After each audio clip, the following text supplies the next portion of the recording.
Good morning, Sadhguru. Thank you for taking time to talk to me. You were just telling me just now your travel schedule, which is kind of hectic. So I'm glad to have a moment to sit down with you today. The people listening are people all over the world who are interested in the fashion industry. The people watching might also not know everything about you, but I never intended, but people are thinking I just design my own clothes and now people are saying it's a big fashion statement. So it could be. I mean, it is beautiful. Just by natural choice. But I wanted to start the conversation by, for those people who aren't familiar with you and your work and your story, if you could just introduce us a little bit to who you are and how you've ended up becoming the person you are, and what is it that drives you? Oh, I'm not driven by anything. Okay.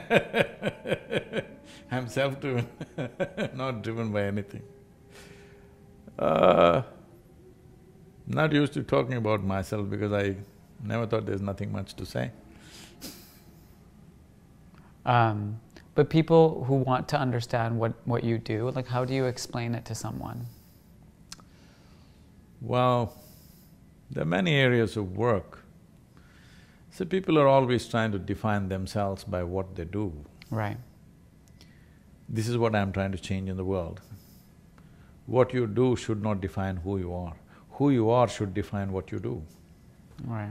So, who I am is really nothing, so I do whatever is needed. Right. So that got me involved in variety of things. Mm-hmm. One thing is fundamental human well-being. So systems for human well-being, which we developed, come under the brand of inner engineering. Then ecological needs are there, so we started what is called as Project Green Hands. We planted over 33 million trees, so people started calling me a tree planter. Then I said, I'm not a tree planter, my basic work is to make human beings blossom.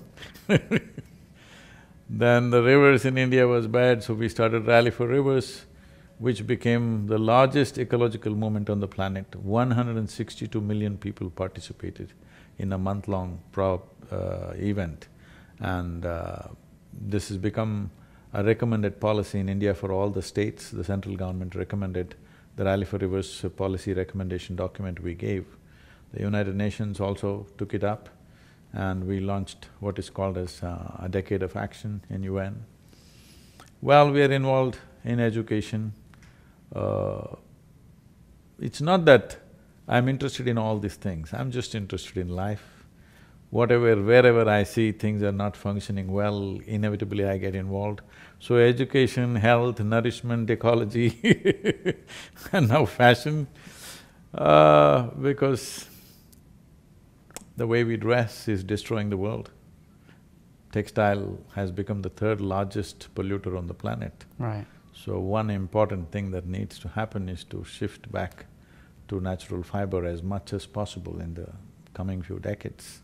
Right. If we don't do that, because everybody's shooting the plastic bag which is visible. The lowly plastic bag is… yes, it needs to be handled, but it is not the main thing, it's just visible and flying all over the place. But textile or polyfiber is one of the biggest polluters when it comes to plastic pollution, it's the largest one actually. Mm-hmm. But it goes unaddressed because it is all microfiber. It's in your body, it's in the food that we eat, it's in the water that we drink, it's everywhere. So shifting back to natural fiber as much as possible is an important thing, and this is also… this will also handle variety of other aspects for nations which grow natural fiber and have the capacity and the talent to produce yarn and then to weave it in many different ways, which is a skill that human beings developed for over thousands of years. It took millennia to develop these skills, but we're just killing it just in 1 or 2 generations, simply because we got machine-made cloth and we got synthetic fiber. So, overall well-being of the human being involves clothing also, so here I am. Right. And it's New York Fashion Week. It might not be evident from where we are right now, but what is your goal with the event that you're holding this week in New York with all of these designers? We have brought in about 120 distinct weaves from India. So we want to expose this material to the designers here and to those who consume fashion products. The important thing is to move them towards natural fiber, that is a basic element, both for health and ecological purposes. There's substantial studies which show that wearing synthetic fiber causes immense damage to the system and could be the source of various diseases that we are suffering, unexplained levels of cancer, many things. Some people say it is still not very well established, but definitely it has impact. They're saying almost there is not a single American citizen who doesn't have a certain amount of plastic in their bodies. This may be so everywhere, probably only Americans have been studied, they've been put under the microscope. They say on an average 28 grams of plastic could be in a American citizen's body, both from food consumption and textiles that they use. Especially for children, the level of skin allergies and other things you're finding is mainly because of the type of clothing they're using. And once you use synthetic clothing, it is very flammable. So to make it not so flammable, they're using other kinds of chemicals which are carcinogenic, there's no question about that. So these things need to be reversed now, because as it is estimated we are, on an average, every human being on the planet has 5 times more clothing than what our grandparents had. That number even sounds low to me. That's among your clients. Yeah, I mean, when I see people's closets on now, an average, yeah. I'm saying. Yeah. But by 2025, they said that's going to double, that means we'll have 10 times more. So when this kind of phenomenal increase in textile consumption is on the threshold, I think it's very important we bring back natural fiber. Okay. So these 4 designers that you're working with this week, they all come from different disciplines in fashion. There's, Sabyasachi from India, and then there's Norma Kamali and Mara Hoffman and others from here. What is your expectation with how these textiles from India will be used here in a different context? So, big names in America have to take up natural fiber as a cause. And it is both ecologically and health-wise, it's going to be a big step for American people, especially those who can afford, no matter what is the cost they're buying. So, for those who can afford, my intent is to push it in such a way that the designers themselves push it in such a way that right now the Wills, the Wills lifestyle clothing in India went 100% natural. Yesterday or day before, there was a full-page ad in Times of India, and I congratulated them and they responded. So major companies are going, Raymond's in India is going mostly natural these days. So in America, it needs to happen, because what happens in America naturally cascades into the rest of the world. For whatever reasons, America has become or attained to a certain kind of leadership. Though fashion is supposed to be centered in Paris, what happens in America, everybody does. Everybody is tearing their pants these days because it happened in America. So I feel American designers are very important in this process, that we recommend at least 50% of the well-to-do should turn to natural fiber. This will also create a market. As I said, there are 136 distinct weaves in India. These must survive, means there must be a market also. This is not about whether it's Indian or not Indian, that's not the point. These are skills which evolved over millennia. We're just killing them just like that, not understanding what is involved in making these things. Yeah, I mean, speaking of the Indian textile industry, there's been a lot of threats to the survival of textile crafts and the tradition of creating these textiles, which many of them have been passed down from generation to generation. Can you educate us a little bit on what's the history of textiles in India, why they're so important, why they're integral to the culture of India and expression of the creative side of people. See, if you look back a few thousand years ago, nobody on the planet dressed like Indians with the finest possible cloth. When clothing in rest of the world was very gross and coarse kind of clothing, in India we produced the finest kind of clothing. Well, I'm talking about looking at because in India we don't record history by factual facts and accounts and numbers and things like that. But if you look at the stories, if you go back to a story like Mahabharata, almost 6,000 years ago, they're talking about pitambar, a silk cloth which is very fine and which has certain, in terms of its color and its vibrance, it's of a certain kind. 6,000 years ago, they were wearing those kind of clothes. So if you go back into the Indian folk history, you will see enormous talk about what kind of clothing. Well, we know 300 years ago, we were the largest textile exporting country in the world. 85% of the world's exports in textiles was India. Between 1800 and 1860, systematically, Her Majesty's, works systematically destroyed textile industry. Well, this is not to create bitterness, but this is a fact of history, that somebody took advantage of it and they developed their industry and they destroyed another nation's industry. And because of this, people went into farming to survive, because it is believed that there's no records of how many Indians die usually. Between 1800 and 1860, it is believed about 1.5 to 1.7 million textile weavers died out of starvation and lack of… because textile export dropped by 98% in 60 years. Wow.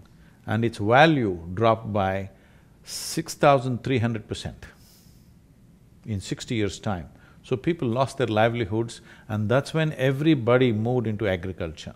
When the British left in 1947, over 90% of Indians were in agriculture. Not all of them are farmers, most of them were weavers and related industry who all went into farming just to survive, to scratch the earth and have something to eat. Subsistence farming became a big part of Indian survival. It is only now they're again moving out into various other activities. And even today, in the last 10 years, over 300,000 farmers have committed suicide because they're all growing only food from their old practice of growing food for their own survival. Our intent is at least 30% of the farmers or farmland should go into natural fiber. Back into textiles. Yes, because they're only growing perishable items and there is no market system where perishable items will be preserved and he will get the right kind of price. If he has a bad crop, he has a bad crop and he dies out of that. If he has a good crop, the prices will crash in the market and he'll die out of that. This is the way the economy is going all the time. Sure. So shifting a percentage of land into natural fiber will be a big step in that direction. Even today, over 4 million families are involved in textiles. Out of these 136 weaves that I'm talking about, nearly 67 of them are almost extinct. Yes. Just one family, one old man keeping it alive. His children have already become software engineers they are somewhere else in the world. Yeah. And just this one more person dies in the next 10–15 years' time, that form of weaving will just die. How distinct it is means, there is a place, this is… because you're a fashion person, you must visit these places, they're unique. There's a place called Gulled Gudda, that means in meaning, it's a Kannada word, it means that a hill that ran away. A hill that ran away? Yes. Because way back, we don't know when, what dates, a whole village lived on the hill. For some reason, maybe they ran out of water, I don't know what happened, they all moved to the plains.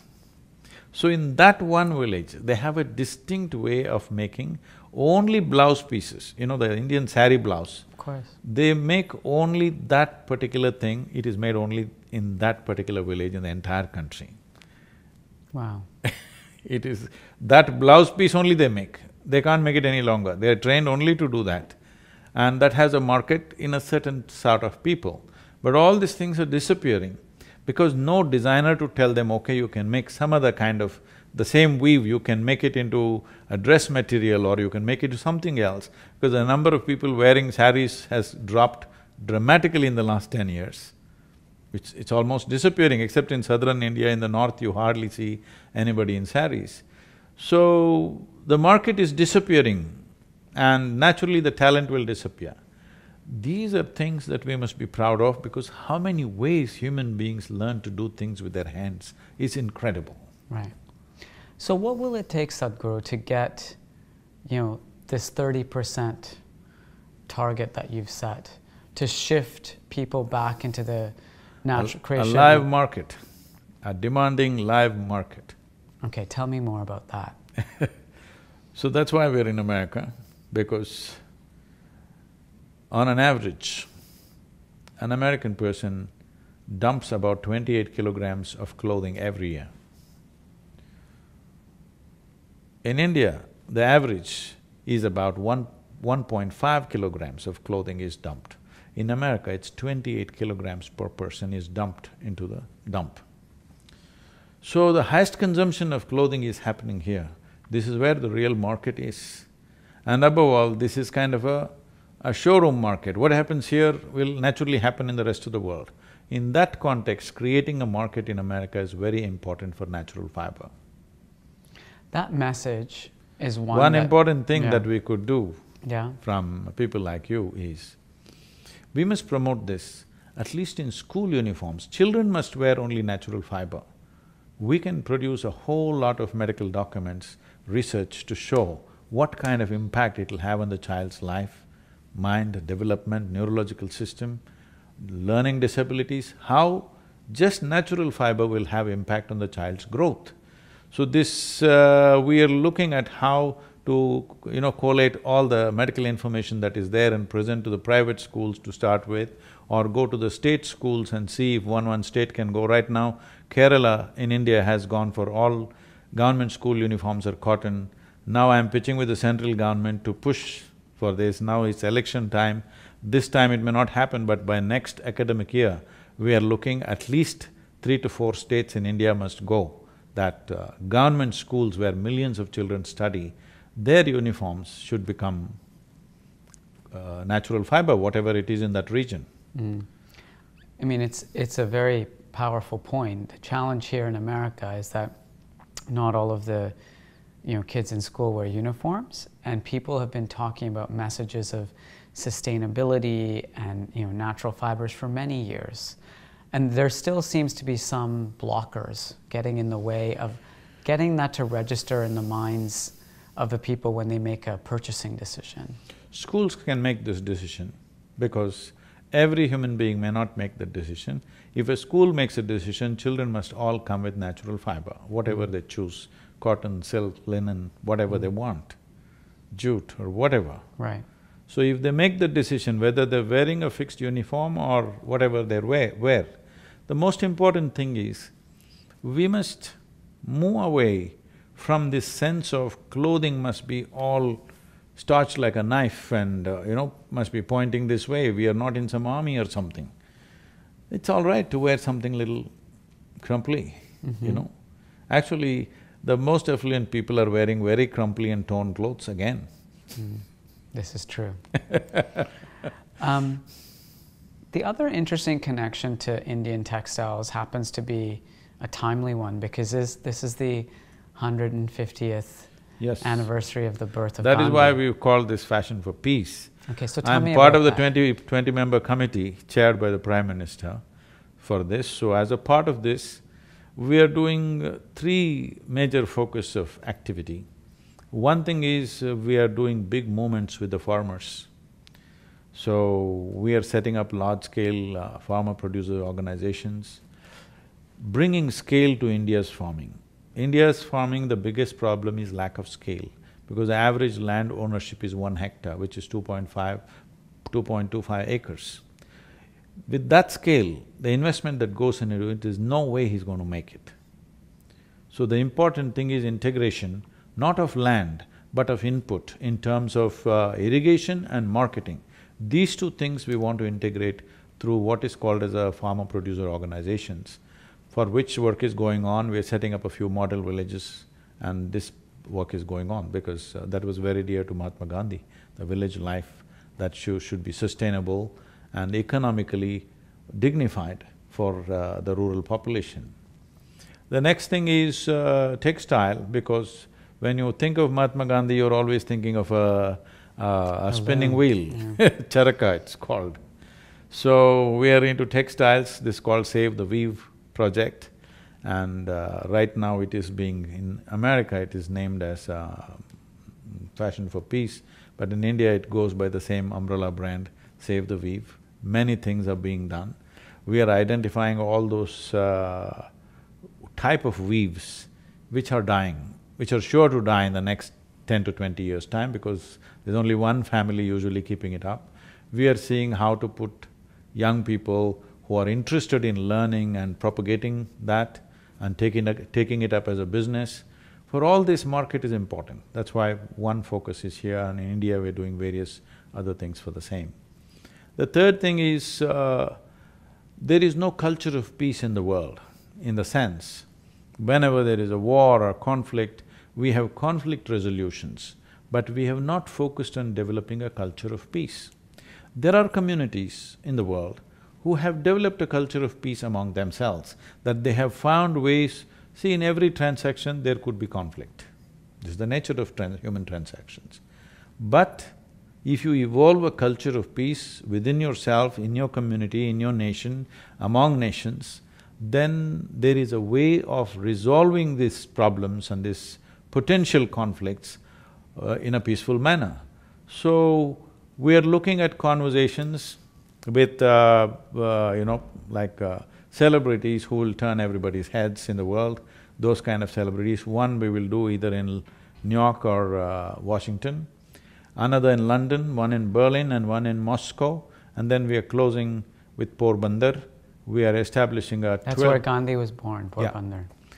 We wanted to put this in Porbandar, but now they asked us to move to Ahmedabad. So Ahmedabad, where Sabarmati ashram is, where Mahatma Gandhi's ashram is, if you… overlooking that, if you look from there, down below is the riverfront of Sabarmati river. So at that place where from the ashram you can see it, every day there are thousands of visitors to Mahatma Gandhi's ashram, they can see a 12-foot tall bust put on a 4-foot high platform designed in a certain way. As you know, we built this Adiyogi statue in a unique way. So this is being already made in our center. So we will do that on 2nd of October, which is Mahatma Gandhi's birth anniversary.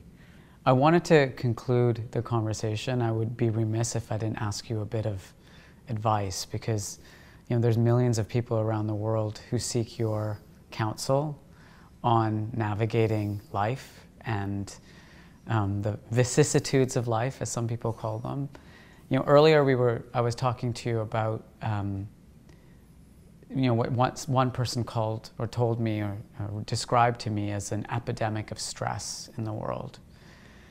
And in our industry, in the fashion industry, but as you pointed out, in every industry everywhere, people are stressed. Where do you think this epidemic of stress comes from, and how can people eradicate stress? So stress is not because of a situation in which we exist.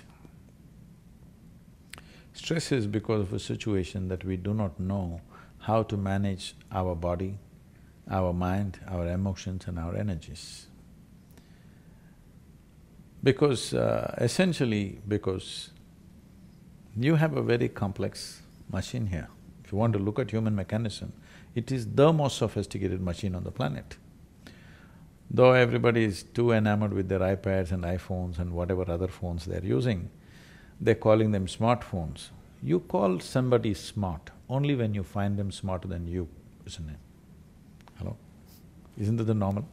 Yeah, I You, can you see say, that. oh, this is a very smart guy. Why? Because you found him smarter than you. Okay. So the phone has become smarter than you in some way, because at least it seems to know what it is doing. Most human beings don't know what the hell to do with themselves because they're going at a very sophisticated machine without even reading the user's manual, to put it simply. They haven't paid attention to how this one works. Simply they want to conquer the world. They are a mess, but they want to conquer the world. See, when you yourself are an issue, how will you handle any issue, tell me? If fashion is stressful, well, politics must be horrible. Running an automobile industry must be worse. Spirituality must be terrible because all the time you're meeting these people. Right. The problem is only you don't know how to manage yourself, isn't it? So this inability to manage yourself has come because we want to manage everything except ourselves. Before you touch something, you must be in a good condition, isn't it? If you're really interested, before I touch you, I must be clean, isn't it? Yeah.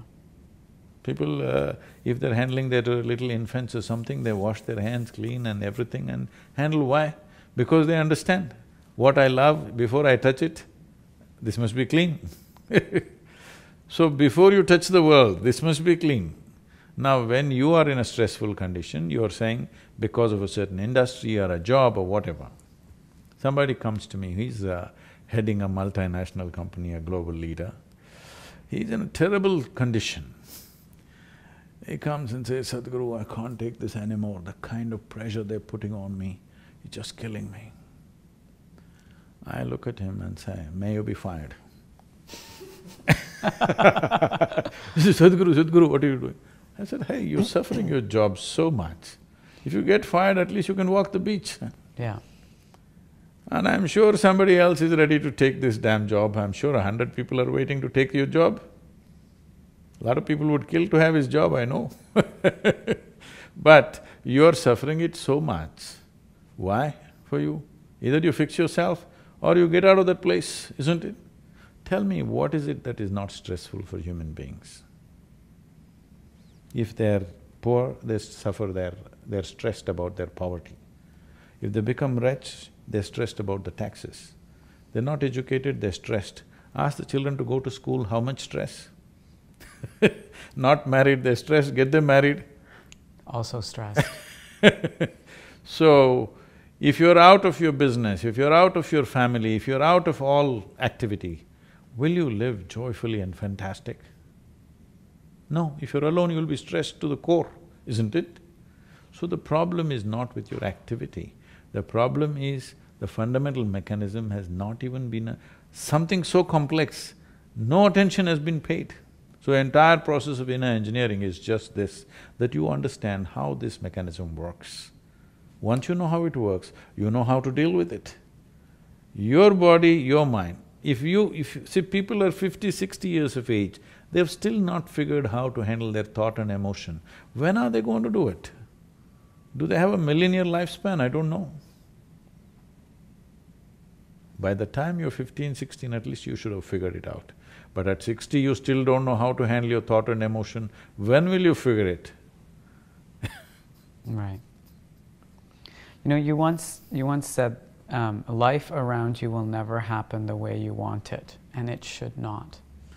What did you mean by that? Because if everything happens your way, where do I go?